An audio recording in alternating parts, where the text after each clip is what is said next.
Hi, y'all. Let's talk about proposals. So, I am downloading the lecture notes that I'm going to use as we discuss how to best write a proposal and some of the things that you need to keep in mind as you work on the proposals, whether your proposal is for this class or any other. Keep in mind what the genre is intended to do. Proposals all depend on the presence of a problem. There has to be a problem in existence in order for you to propose some type of fix for it. So, as you can see, if you are proposing marriage to a lucky person, the problem that is in existence is that you don't want to go through life without that person, and you want that person to be your partner forever. Your partner in crime, your partner in fun, your partner in family stuff. So your proposal is, hey, let's be partners. You might have a proposal where you say, okay, here's how much it would cost for my company to create this fence for your backyard. The problem that's in existence is the person who needs the fence maybe has kids that might run amok without without the fence, or maybe they have pets, or maybe they just want a fence. So the problem can be small, it can be huge, but there has to be a problem.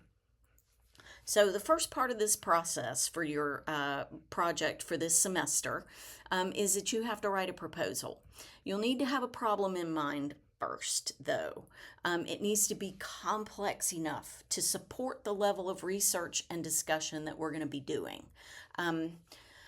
So, you really want to make sure that the problem you decide to discuss is going to actually be sustainable for the entirety of the semester, while also not being so enormous that you can't navigate it adequately, for your final essay. And while you might be picking a topic right now, you don't have to pick and create your thesis statement for your argumentative essay yet. We're still researching. So right now you might have a question, you might have an understanding of a problem that's kind of basic. But as we move forward, your understanding of that problem needs to become more complex.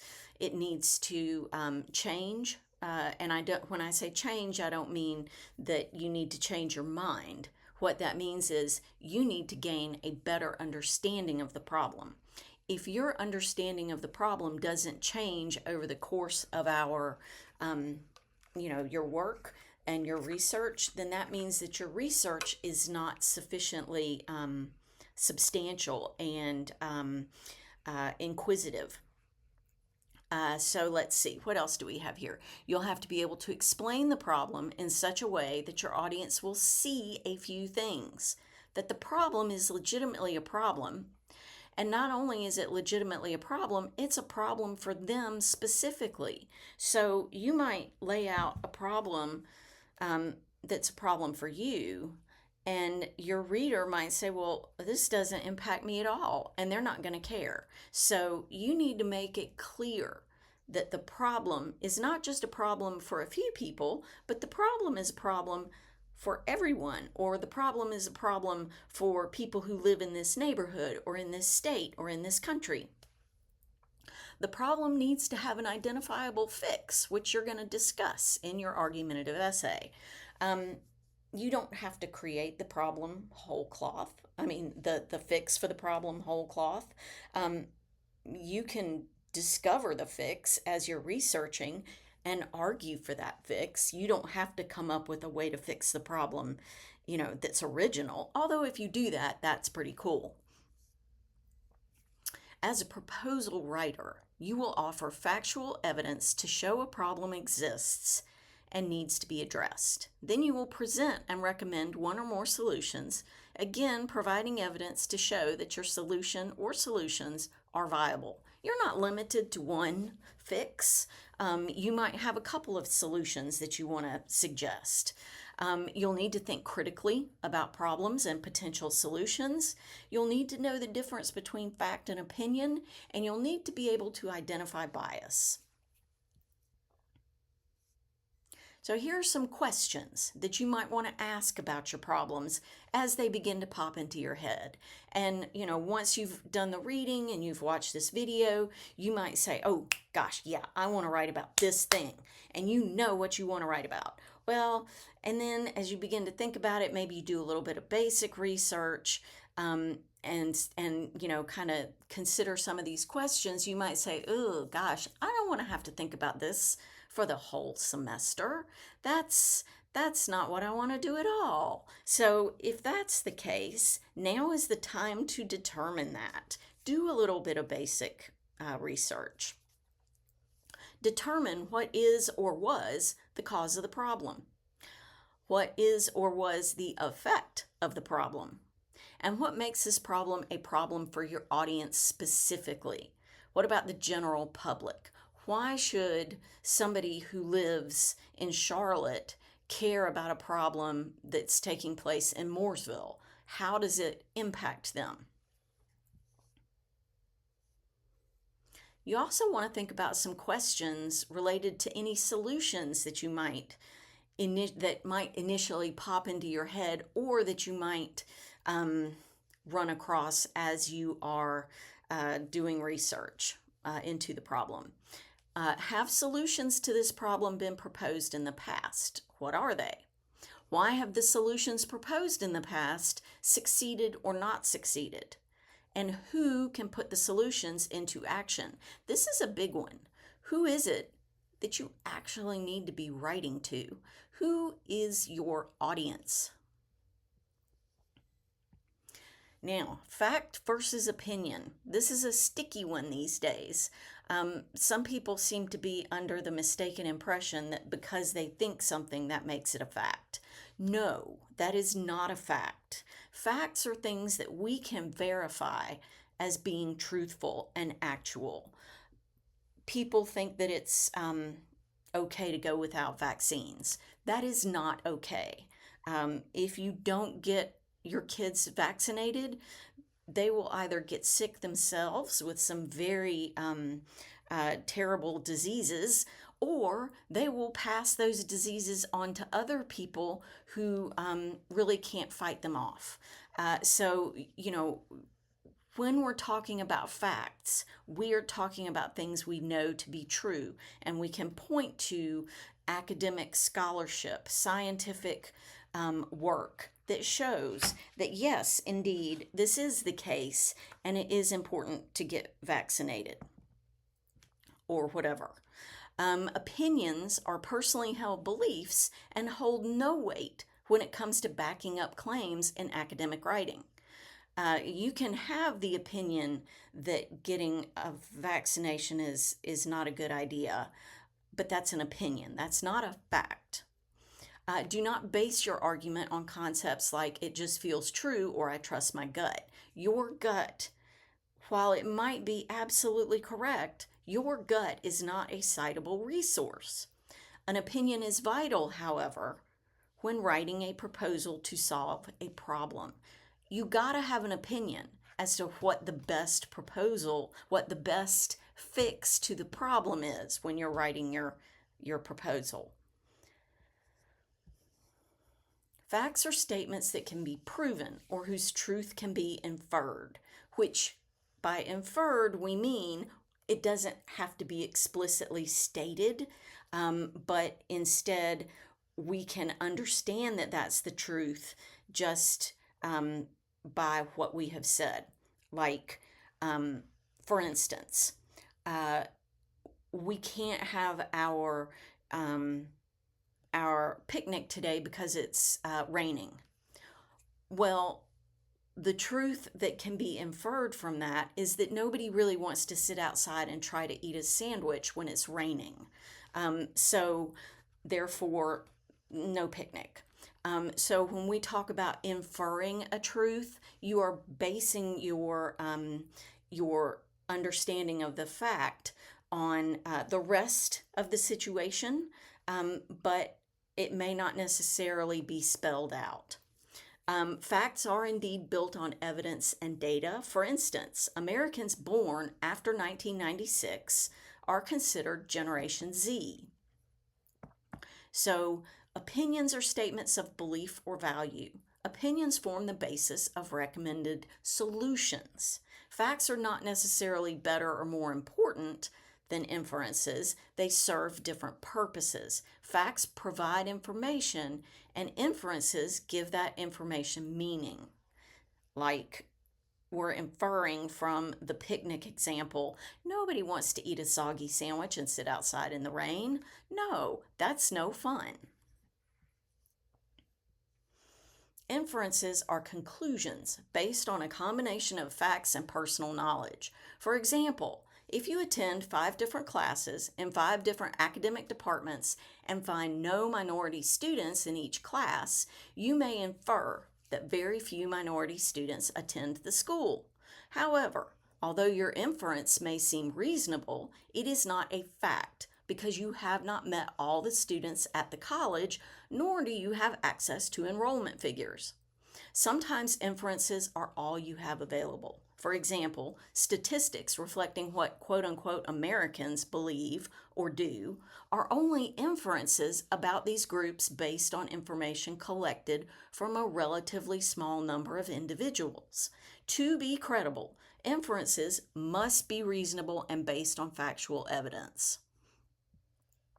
We seem to have forgotten as a culture that experts are a good thing to have.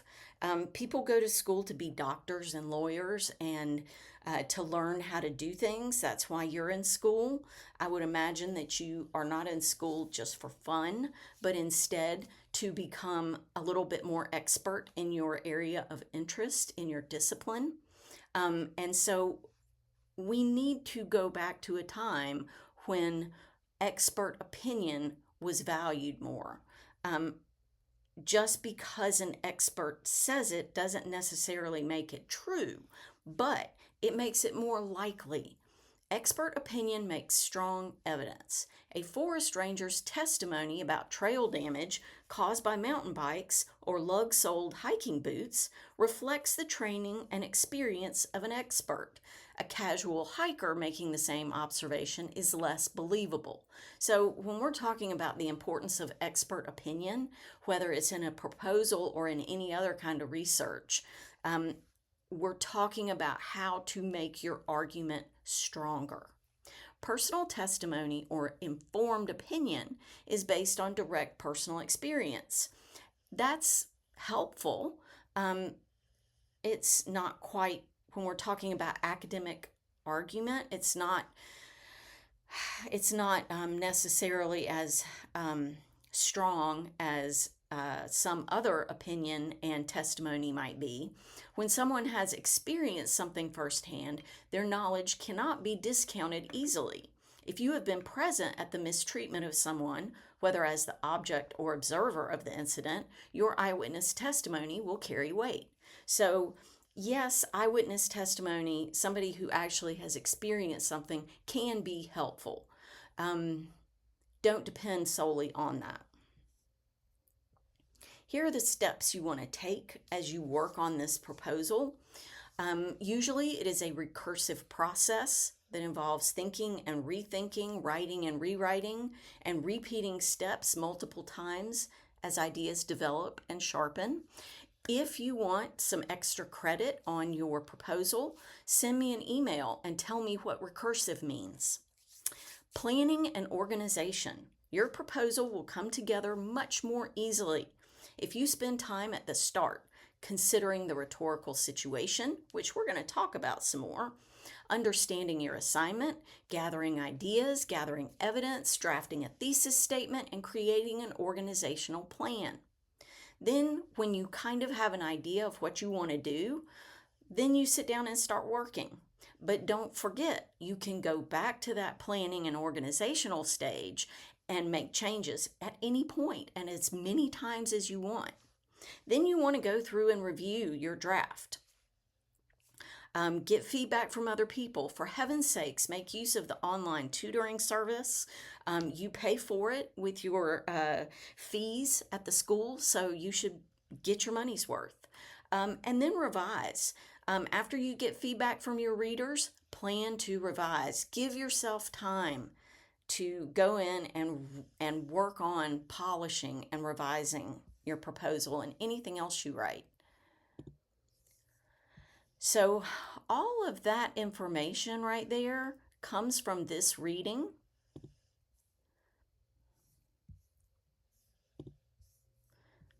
So I strongly suggest, if you have not done so, please read this.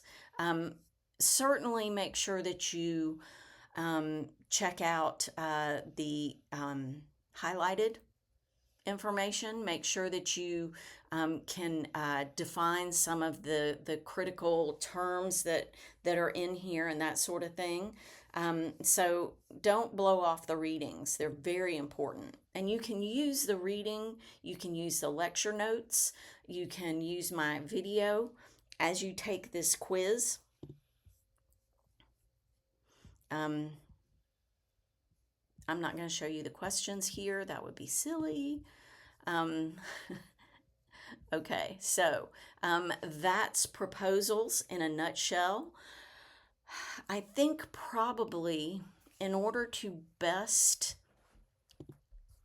get through the whole concept of the proposal, it might be good if we look at both the research essay assignment sheet and the research topic proposal. So let's start with the proposal itself. A topic proposal is a type of essay whereby you introduce one or two possible topics of interest. You're going to compose an essay on one or two topics. If you have multiple topics you're considering, maybe let me know which one in this essay, let me know which one it is that you feel most compelled to write about. But you'll want to write an essay on your research topic. Your topic should be related to a problem you have observed in your world, whether that is locally or globally. Please include the following: a description of your topic and or research question. You may not even have a research question at this point. You may only have the topic itself. I want to write about the problem of global warming. There you go. Well, you don't have a research question yet. You just have that as your topic. And that's fine. As you move through this process, though, that needs to change. Hopefully you will have a working thesis statement after you do a little bit of reading and digging and thinking. And typically the best way to start a thesis statement is we should do X because Y. I've got it set up there like an algebra problem. We should do this act because of this reason. That can be a good way to get started, and then you might want to go back in and make it more complex, more involved. You want to give us a description of your target audience. Think back to what I said just a little while ago about audience and about who can actually act to fix your problem. So you might need to target parents of children aged 6 through 12, or children of aging adults, or whoever it is who is most able to fix the issue that you have found. Then you want to explain what that key issue is that your paper's going to focus on. You'll want to write this in MLA style, and we'll talk more about MLA style. You're going to need to write at least 500 words.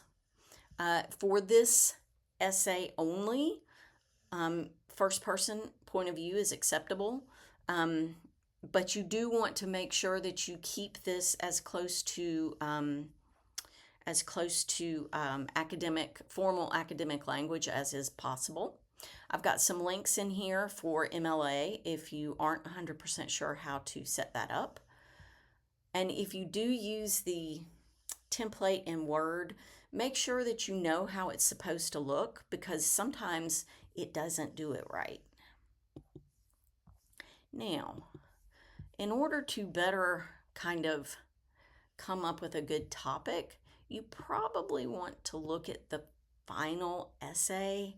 I know that seems a little ways off, but in order to best formulate the topic and research question and ultimately working thesis statement, which ultimately will change, I'm sure, and become a little bit more nuanced as you go, you probably want to give dedicate some time to reading over the argumentative research essay.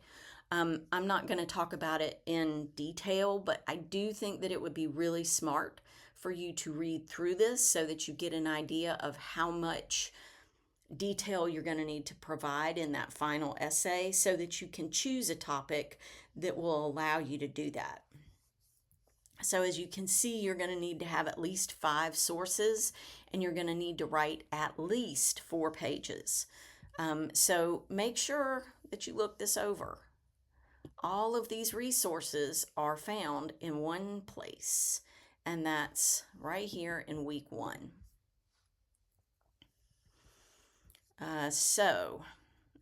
This is the weekly lecture video. And those were the assignment sheets. So I will see you online, and I hope that you email me with anything that you run across that you feel like you're not sure what to do something with. Good luck this week.